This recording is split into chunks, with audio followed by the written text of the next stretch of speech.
Welcome to the Nerd Party. Maximum warp. Punch it. Punch it. Punch it, Bishop! Punch it. Punch that shit! Let's punch it.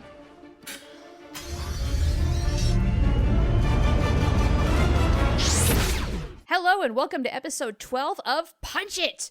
My name is Charlene Schmidt, and with me as always is... Tristan Riddell. Tristan, I know you are extraordinarily happy with the topic of today's podcast. Yes. You know what? That gets stuck in my head all the time now, and it's all your fault because you made me watch season 1 of Gilmore Girls. Yeah, that doesn't go away. We teased this last week. Oh, great.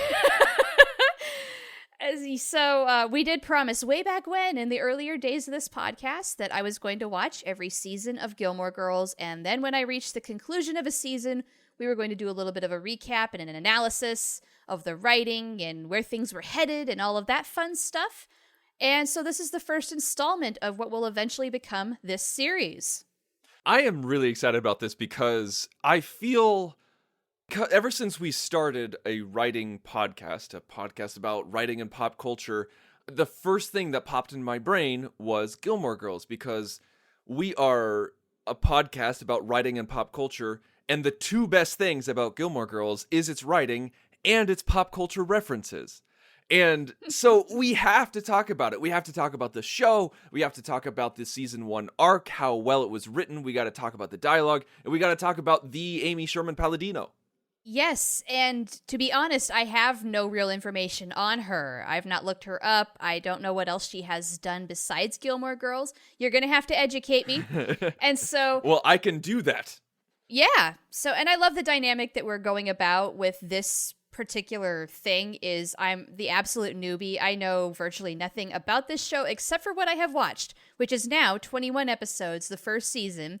Meanwhile, you, on the other hand, have loved this show for years, and you've watched it over and over and over. And I think you know every depth of every detail.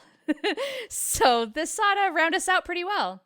Just about, because there is a travel poster hanging on my wall, not inside my Nerdazium, not inside my office, on the outside hallway of a travel poster of Stars Hollow. It's a fictional town. Wow. And I have a travel poster for it. My wife and I, we love the show. It took me years to convince her to watch it because I watched this from the pilot. I watched this show when it started in 2000, so that's 17 years ago. It's so weird to think that this show is that old, by the way. It does not seem like it came out in 2000. One thing that really helps is they have the HD transfers on Netflix, which are in widescreen, but it aired in standard definition in 4:3, and that's what the DVDs are. And so when they introduced it onto Netflix, there was this huge surge of popularity where when they struck the deal with Warner Brothers and they put it on, it spiked. Everybody started watching it on Netflix. And the Netflix producers and the people at Warner Brothers were like, well, okay, this was unforeseen. Maybe we should do a revival. And that's pretty much how the revival happened, because these HD transfers and the 16:9, it just gave the show new life. And a lot of people were saying exactly what you just said. This doesn't feel like it was made in 2000. Yeah, I don't know. Maybe it's just the show in and of itself that has a fairly timeless quality to it. Let's just jump right into it. I feel like overall this show has very relatable scenarios to it, where it is a daughter and the mother going through a lot of things, like just the standard things that we all kind of experience growing up. Things like your first love, your first boyfriend, or what have you. And so in that sense, it's extraordinarily relatable. Conversely, though, one thing that, going in with no knowledge whatsoever, I had no idea this was going to be where Lorelai comes from a rich family and she's sort of the black sheep because she got pregnant at such a young age. By the way, this podcast is going to be spoilers galore in case you couldn't figure it Yeah, out. the show is 17 years old, so let's just give a quick recap of the premise of the show for those of you who haven't seen it. Okay, good idea. Please watch it. It's so good. It is such a good show, and it's wonderfully written. It's wonderfully acted. And so the premise of the show is it all focuses around a mother-daughter relationship, like Char said, and they're so close in age because they're only 16 years apart because she had Lorelai, the mom, had Rory, the daughter, at age 16, and she was a part of a very rich and influential family in the community, and so she became the black sheep even more so, and she was always kind of the troublemaker, and this was kind of the straw on the camel's back, and so it was very embarrassing to the family because they're such high-level people, and Lorelai pretty much ran away and started working in an inn when Rory was just a baby, and then she worked up in the inn, and now she runs that inn, and it's called the Independence Inn, and then Rory got accepted into Chilton, which is a huge, prestigious academy in Connecticut, and they live in a small town called Stars Hollow, and it's a great small town because it's filled with quirky people, everybody knows each other's business, it's very stereotypical small town stuff, and so in the pilot, you have Lorelai who's freaking out because she's like, okay, my super smart daughter got accepted into this great academy. She wants to go to Harvard. How am I supposed to pay for Chilton? And so she is forced to go to her mother and father, who are very estranged. And she asks for the money, and they say, of course. But the grandmother, the mother of Lorelai, who is an amazing character, played by Kelly Bishop, Emily Gilmore, she said, okay, I'll give you the money under one condition. You and Rory have dinner with us every single Friday night. Lorelai reluctantly agrees, and thus the hijinks ensue. So Rory's able to go to Chilton. Lorelai is able to afford Chilton, but now she has to be more integrated into her parents' lives. And so Amy Sherman-Palladino is the creator of the show, and I won't give you her life story, but she started out on Roseanne as a writer she for about did? 3 seasons. Yeah. Oh, nice. I love Roseanne. I figured you did. And so, yeah, she was a story editor and writer for about 3 seasons, and then she went on to Gilmore Girls, and what happened was that she had a pitch session with some execs at the WB, and with a pitch session, you usually don't just pitch one thing. You say, like, okay, I got this idea, and they go, no. Okay, I got this idea, and they go, no. And you say, I got this idea, and if they go yes, then you walk away. And so they kept saying no to her. Every idea that she had, they're just like, nope, not interested. There's the door, use it. And she goes, okay, and she makes it up completely on the spot. She says, oh, nice. We got this mother and daughter relationship, but they're more like best friends. And then she just kind of pitches them the pilot, and she just thought of it off the top of her head. Wow, so she did a pitch session, a real-life pitch session, how we do episodes on the fly. Yeah, absolutely. Yeah, she wrote an episode on the fly in the room, and the WB was just like, sold, here's a check, boom, go. Nice. She made a pilot, and it was fantastic. They did a season order, and that's why, that's why the sets are very different from the pilot to the second episode. Because in the pilot episode, they used real locations that were already built. Oh, and okay. In the second episode, they built all the sets, and so that's why Stars Hollow looks drastically different from the first episode. I gotcha. Okay, that makes a lot of sense.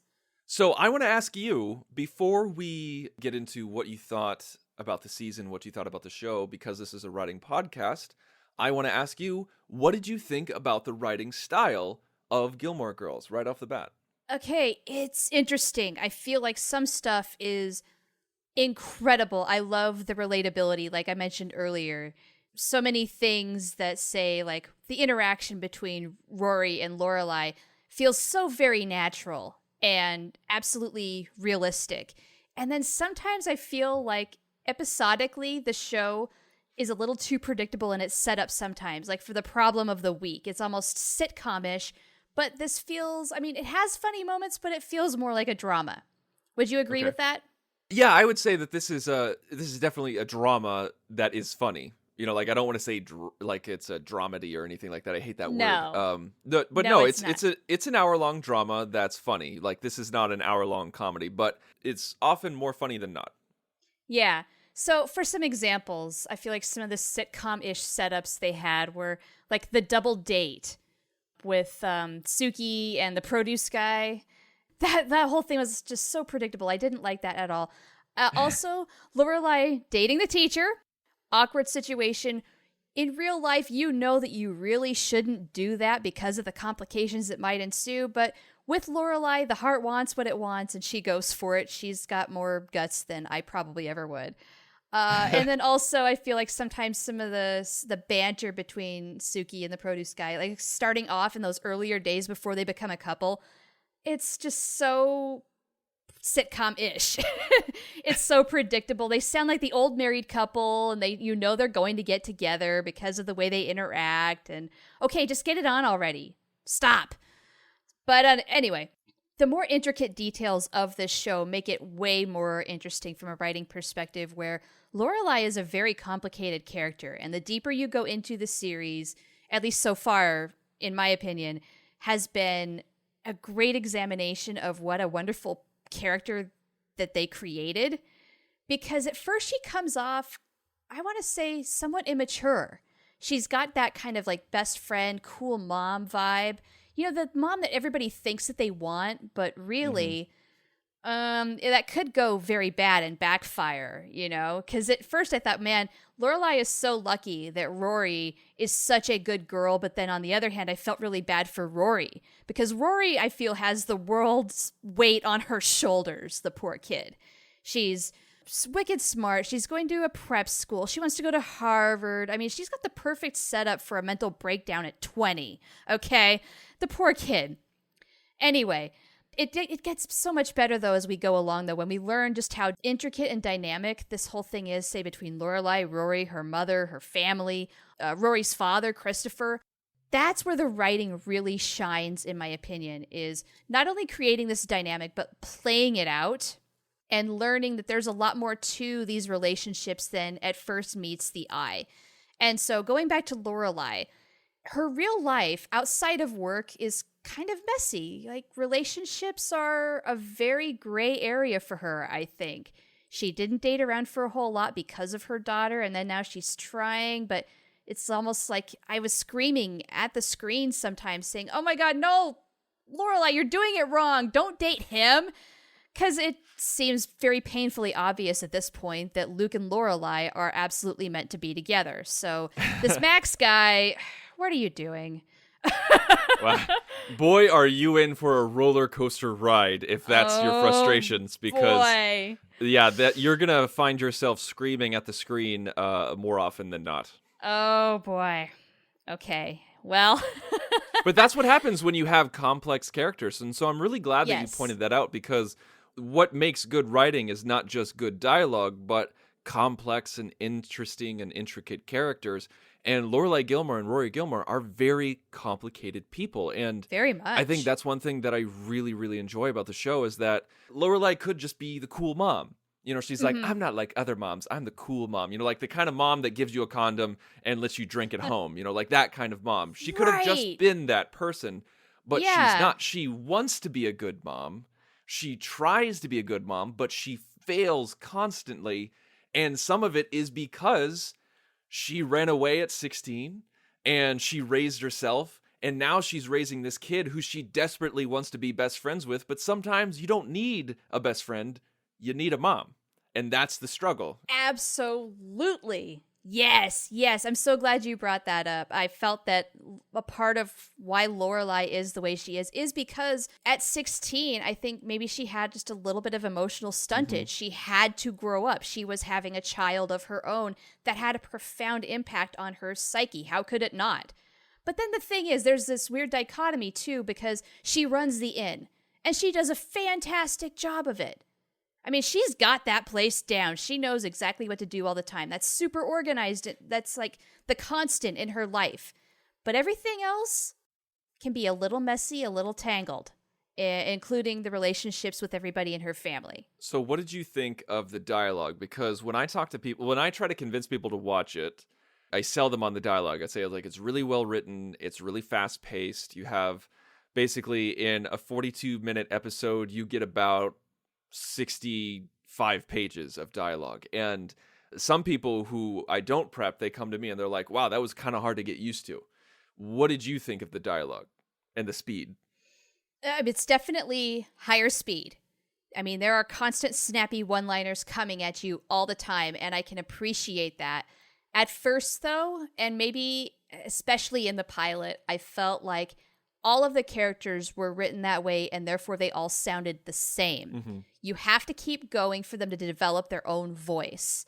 And so even though you still have that snappy dialogue as things go along, there is a difference between Lorelai's snappiness, Rory's snappiness, and Emily's snappiness, for instance. Right. But you do have to kind of, well, for one thing, you have to get used to it. But then also, you do have to kind of let it develop a little bit. Because it sounded initially like maybe Amy Sherman-Palladino was writing almost like with her voice, as it like maybe this is actually her. And so everybody sounds like her, if that makes any sense. No, I think that makes sense, and I think you're absolutely right. I think the writers can sometimes overcompensate or really just have one voice for all the characters, and then they're like chess pieces that are being moved around or sound the same. And I think that's very true for this pilot, and that's what you get in season 1. You get the growth of the characters, and I feel like that's the sign of a good show, especially a show back in 2000, where you weren't planning out the entire arc of the season or the entire arc of the show, and everything like that. And it wasn't, right. It wasn't like Breaking Bad or Westworld or anything like that, where it's just you wrote an episode and then see how well it did. And like you had a general idea of where you were going to go, but you would wait for reaction and critical, reaction and fan reaction to figure out what worked and what didn't. And that's definitely what happened in this first season is Amy Sherman-Palladino and Daniel Palladino were working to find out what worked. And like you said, everyone found their voice, because there's a big difference between Emily Gilmore, Lorelai Gilmore, and Rory Gilmore. Even though they're all Gilmore Girls, their voices are very different. Even if they can like shell out those pop culture references or those snappy one-liners, it's almost like an Aaron Sorkin TV show without the political references. And it's really cool because Luke is intelligent and has snappy one-liners, but he delivers them very differently from Lorelai, but you see that more and more as time goes on. Right. And it's not just the difference between the actors. I mean, what Luke says is going to be different from what Lorelai says. Not at first, but eventually they do get there as they kind of figure out who these characters are. And speaking of Luke, like Luke is one of my favorite characters. I love the Luke-Lorelai. I love Luke. Friendship and relationship. Luke was originally just signed on for the pilot. Oh, really? The Palladinos really had no plans on keeping Luke, or weaving him into the storyline. But after they saw the pilot and they noticed the chemistry between Lorelai and Luke and those actors, they were just like, we gotta keep him. We gotta sign him on as a regular. Absolutely. Not keeping him on would have been a huge mistake. Although I did notice they really did change that character just a tiny bit, from constantly complaining about coffee and Lorelai's incessant consumption of it to where, like, there's not a word about that. He just pours it after a while. Well, it does kind of come back, because it's revealed that Luke is kind of a health nut, where he doesn't really eat the food that he serves. And really? He constantly berates Lorelai for feeding Rory garbage and like pleads with her to feed her some vegetables. So that does come back, but it's not as prevalent as it is in the first season. Oh, okay. Interesting. Hey, speaking of not real food and things of that nature, one thing that did sort of bother me about the writing was the occasional character inconsistency in this season. How so? For instance, there's that episode where Emily is mystified by cooking a frozen pizza. But then I think it's the very next episode, she makes a peanut butter and mashed banana sandwich for Lorelai. And it's like, okay, I get it, you're rich, you don't cook that often, but would you not have had your servants make the peanut butter and banana sandwich for your daughter then? What gives? In the grand scheme of things, I think I'm going to let that one slide. Okay, well, you know what? For some reason, that really stood out to me. I don't know. It kind of took me out of it at times. That and the sitcom setups was just like, what are you doing? But what did keep me going was just how in-depth these characters can be. I don't know. I didn't pay a whole lot of attention to who was writing these episodes. So I don't know if there's a difference between, say, an Amy Sherman-Palladino episode and then, say, if they had a freelancer write a more general one where that's why these inconsistencies were there. But they did have a sprinkling of them, and I did notice. That is a definite possibility, and you will start to notice. Like, you will start to pay attention on whose name pops up on who it's written by and who it's directed by, because Okay. Amy Sherman-Palladino wrote the first two and then handed it off to two other writers, and then her husband wrote the fifth one, she wrote the sixth one, and they kind of go back and forth. Okay, now are there a solid core of people who write the show as it goes on? Like, do they have a writing team eventually? It's kind of a weird situation where they did have a writers. They hired people when they needed them, or so I'm told. This is what I've been told. And if people know better or if people know different, please let me know. Please go to thenerdparty.com/contact, select Punch It from the menu, and then send us an email, because, again, this is what I've been told. I do not know if this is 100% accurate. I wasn't there. But what happened was that Daniel Palladino and Amy Sherman-Palladino did almost all of the heavy lifting. The two of them were writing machines. If they didn't write the episode, they would at least do the story of the episode, and then they would hire somebody to write it for them. Okay. So I don't know if they had a dedicated writer's room or if they just hired people when they needed them, because one of the things that happened at the end of the sixth season is that they wanted a new writer's room or a fully stocked writer's room, and the WB wouldn't give it to them, and that's why they left. Oh, okay. So that would make one think that they didn't have it previously. So yeah. Yes, and sometimes they would write episodes together, and those were fun. But with the sitcom thing, like you keep mentioning that, like sitcom setups and everything like that. I like those types of things in first seasons, because we have to remember that in 2000, in the 90s and everything like that, you had to figure out what worked. We can't look at a show that's aired in 2000 with 2017 sensibilities, you know? And so when I hear things like First Day at Chilton, I think about, the second episode. Or when I hear about Cinnamon's Wake, I'm just like, oh yeah, episode 5. Oh, poor Cinnamon, rest in peace. Exactly. Or Rory's birthday parties, and the Rory's dance, and Paris is Burning, and that damn Donna Reed. You know, like when I hear about these, when I hear those titles and I think about the setup, those sitcom-esque setups, I think they're getting their feet wet. They're establishing what works for the characters. They're growing the characters. And so you can't really have season 3 episodes in season 1 because you don't know who these characters are yet. That's true. You make a really good point, because it was different then. These days, I don't think people would give a show trying to find its way in this sense the time of day. It just wouldn't happen. 6 episodes in, bam, you're canceled. You are done. Yeah. Back then, though, it was a different thing. Shows could take their time to grow a little bit, and that's exactly what they did. So thank you for pointing that out. But you're not wrong. I don't think you're wrong at all. I think you're accurate in what you're saying. I am just coming to its defense. Okay, well, no, that's a very good, valid thing. I think I was viewing it through a 2017 lens and not even considering that at all. So thank you. But yeah, so you talked about you didn't really like the sitcom-y setups, but you like the characters. You like how the characters grew. Mm-hmm. So what's something that really bugged you? What's something that you're just like, you know what? Let's do it this way. Let's attack it from this angle. How would you punch it up? You've seen season 1. You have no idea what's going to happen in season 2 through 7 or the revival. What would you do to punch up season 1? Because you're like, you know what? This worked. This didn't. How am I going to punch it up? Okay, what I'm going to do right off the bat, I'm going to make Suki and the produce guy. I know I keep calling him the produce guy. I don't remember his name. Jackson. Jackson? Jackson. Okay, thank you. I don't know why I can't remember that. I would make them a couple right off the bat. Just make it happen. And then they can have the old couple banter.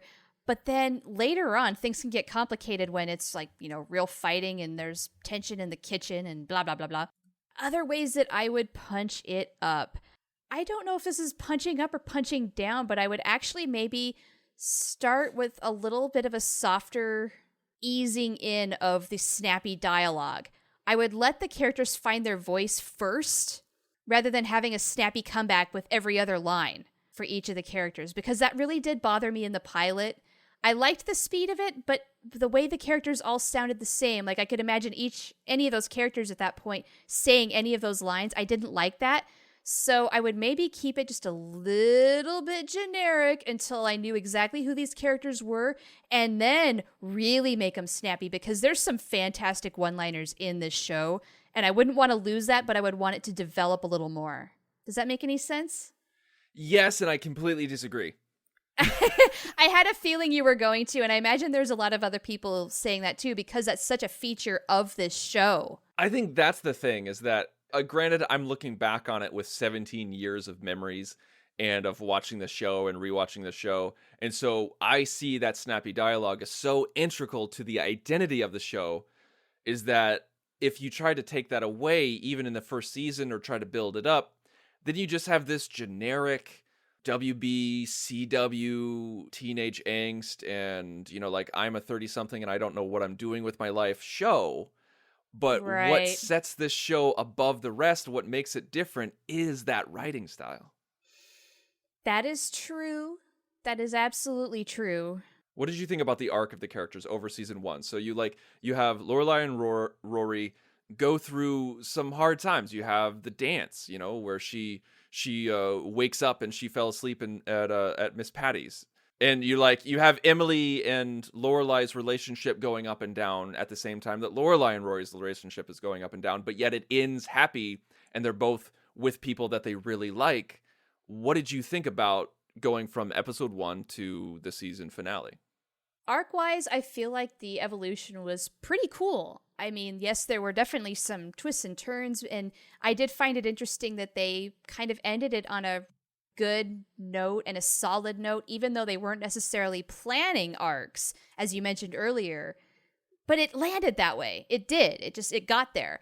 And so if you watch nothing else of the Gilmore Girls and you just watch this, you have a complete story.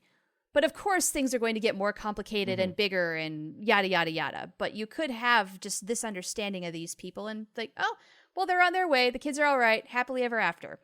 So I really enjoyed the arc aspect of the show. That and just the complexity of the characters, that's kind of what really kept me going with it, was just I wanted to keep seeing the development of these things. And the family dynamic really is interesting because I find it incredibly relatable to a point with my own family. I don't know if I've told you this, but my mom had me when she was young, at 18. Not 16, but 18. Close enough. So in that sense, I mean, in those days, she had a shotgun wedding. She was kind of forced into it, and things ultimately did not work, and yada, yada. And so it was like her and me against the world. And I feel how that's like how Lorelai and Rory are in interacting, only like amplified, completely exaggerated. And while my grandparents were not rich, simply a teenage pregnancy was enough. I mean, they were disappointed and they wish my mom would have made better choices. But then when I did arrive, I was cute enough to where they decided it was okay. And things ultimately did turn out a little better. But, I think my mom went through a lot of that. And if my mom were watching that show, she'd probably really understand Lorelai. And having a child so young and having to basically give up any career aspirations and all of that at such a young age because her life changed so drastically as the result of having a child.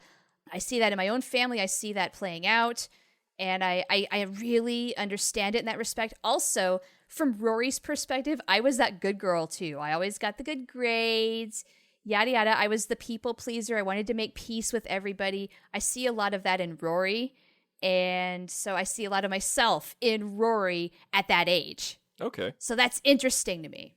Well, that's really cool that you have such a personal connection to the show. I'm glad that because that's the thing, is that this story is more common than it is uncommon. I spoke with a friend of mine at work who his mom was, I think he said 14 or 15 when he was born. Wow. He was born in South America, and that was the situation he was born into. And so he has a very unique perspective on life, and he has a very different type of relationship with his mother than I do with my mother, or somebody who was born in a much more stable household, quote unquote stable, or or that had much more of an age gap, or and everything like that. And so it's really cool to have people's perspectives on this show who are like you, who has a mom who's closer in age than me or some other people. And so that's really interesting. I'm glad that you were able to find that personal connection to the show at the same time, being a good writer and being able to analyze said writing. Thank you for the compliment. All right. Well, you know what? This we could go on and on and on about season 1, but there was just too much to talk about in just one episode, because we haven't even talked about this weird character named Tristan in the show. And who does look a little bit like you, just a little more preppy and a little more blonde. He's a very handsome man, so I appreciate that. I think you're lying, but I appreciate that. There you go. It was always weird though, because I hardly ever heard my name in media, like in TV and film and everything like that. Yeah. And so when I heard that he was named Tristan Dugray, it was funny to hear Rory say his name with such disdain. Because he would come up and she'd be like, "What do you want, Tristan?" And I was just like, "Oh, don't say my name so harshly, Rory. Please, come on." Oh, I mean, come on. Do you blame her one bit? No. Because Tristan starts off as a complete creeper. I really, really hope we learn a lot more about him, because it sounds like he comes from a less than spectacular family, has some problems of his own, but he starts off just kind of on a shitty level. Like, you do not want to be around him. He is not a good person. He's kind of disturbing. Well, he kind of... I mean, not in a serial killer way, but just like, no, dude, lay off. Chad Michael Murray is in 11 episodes of the show, and he moves on to go to One Tree Hill. So you might not learn that much about him. Oh. Okay. Well, then I don't have to worry about that, I guess. But no, it's just so interesting, because we have great characters like Dean and Paris, and people from Stars Hollow like Miss Patty. And... Oh my gosh.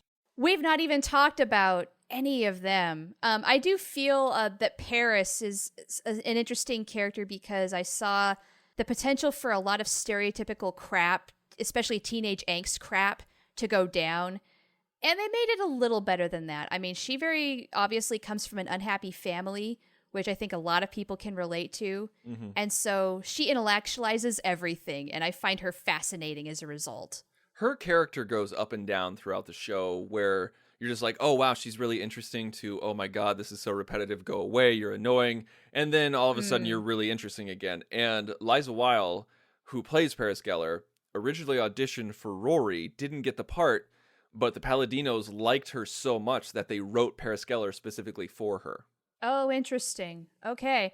Yeah, it's going to be interesting to see how the dynamic between those two characters plays out, because they have kind of like the one step forward, two steps back kind of thing, where things are good for a little while, but then they really regress with something bad coming down the pipe. Now, before we go, we got to talk about, like, a big portion of the show is their love lives, is Rory and Lorelai's love lives. And sometimes they can mirror each other. Yes. So, what did you think about Dean? What did you think about Max?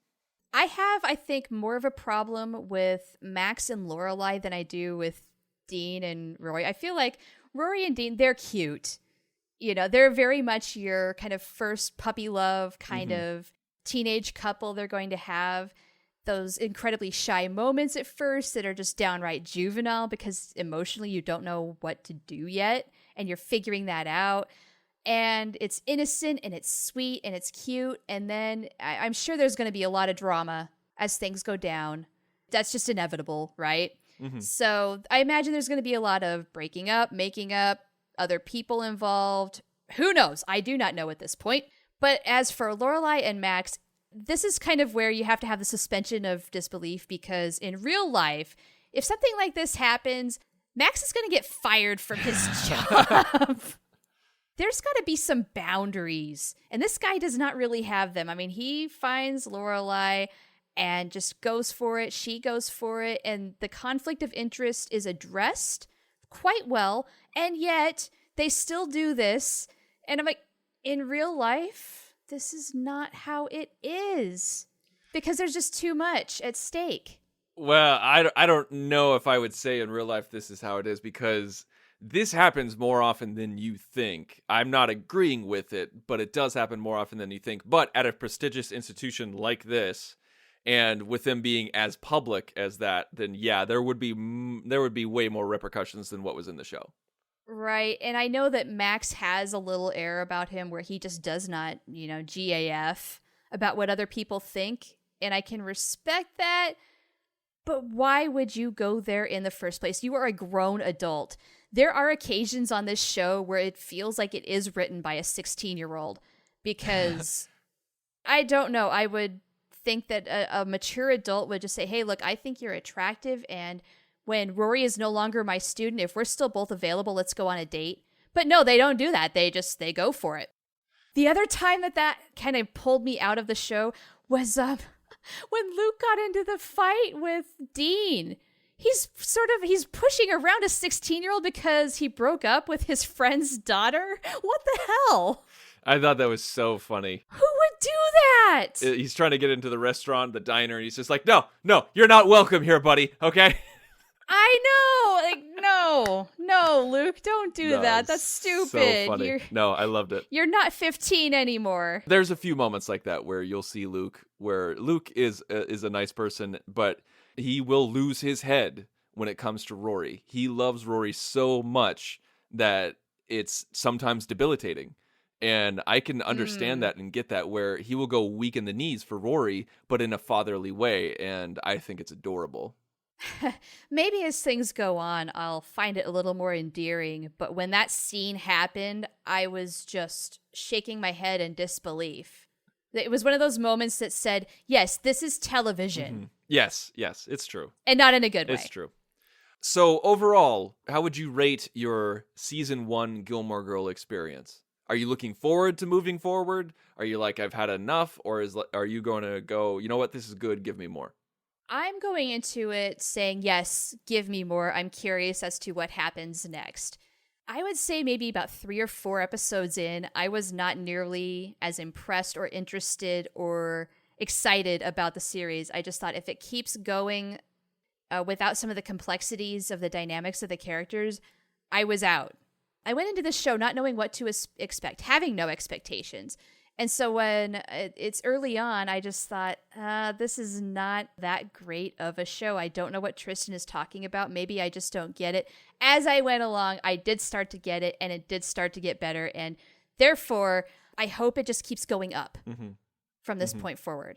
And so, yes, I want more. I'm going to go into it excited and eager and ready for more Gilmore Girls. Fantastic. Well, I am excited for you because I cannot wait to talk season 2 with you, but you'll have to wait for the future for that one. And while you're waiting, you should also be listening, because you should be going to thenerdparty.com for all of our shows. We have so many shows coming at you. We got content coming at you every single day of the week. That is Sunday through Saturday, a brand new episode from thenerdparty.com coming to you. And please go to our Facebook page at facebook.com/thenerdparty. Give us a like, give us a follow there. We'd really appreciate it. And please, please, please, please, please, please, please, go to iTunes and write us a review. We would really appreciate it. We love it when you guys give us a review. And if you give us a 5-star review, we'll mention you on the show. You can give us any review that you think this show deserves, but 5 stars gets you a mention. And Char, where can we find you online? Well, aside from this show, of course, you can find me on the Twitter, and my handle is @OhTheProfanity. Where can people find you? You can find me at @TheInsaneRobin on Twitter, and you can also find me on another show at thenerdparty.com called Nerd Nuptial, which is a show that I host with my wife, where we look at married life through a nerd lens. So, I am excited about next week. I have no idea what we're going to do, but I'm excited for it. That's right, and once again, we're going to be punching it. Ready for warp, sir. Let's punch it.